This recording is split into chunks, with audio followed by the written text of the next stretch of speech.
ಹಸಿ ಅಲಸಂದಿ ಕಾಳಿನ ಸಾಂಬಾರ್ ಮಾಡಲು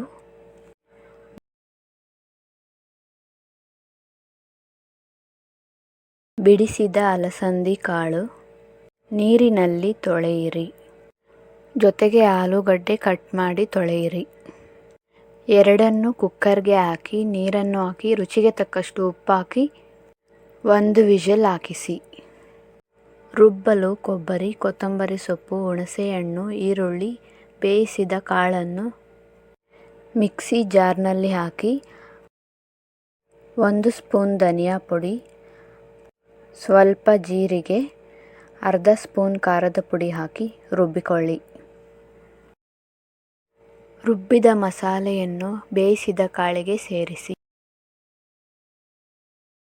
ನೀರನ್ನು ಸೇರಿಸಿ 1 ಸ್ಪೂನ್ ಸಾಂಬಾರ್ ಪುಡಿಯನ್ನು ಹಾಕಿ ಸಾಂಬಾರ್ ಚೆನ್ನಾಗಿ ಕುದಿಸಿ. ಒಗ್ಗರಣೆಗೆ ಬಾಣಲೆಯಲ್ಲಿ ಎಣ್ಣೆ ಕಾಯೋದಕ್ಕೆ ಇಡಿ. ಕಾದ ಮೇಲೆ ಸಾಸಿವೆ ಹಾಕಿ ಈರುಳ್ಳಿ ಮತ್ತು ಕರಿಬೇವು ಹಾಕಿ ಚೆನ್ನಾಗಿ ಫ್ರೈ ಮಾಡಿ. ಫ್ರೈ ಮಾಡಿದ ಒಗ್ಗರಣೆಯನ್ನು ಸಾಂಬಾರ್ಗೆ ಸೇರಿಸಿದರೆ ರುಚಿಯಾದ ಅಲಸಂದಿ ಕಾಳಿನ ಸಾಂಬಾರ್ ರೆಡಿ. ಮುದ್ದೆ ಅಥವಾ ಅನ್ನದ ಜೊತೆ ಚೆನ್ನಾಗಿರುತ್ತೆ.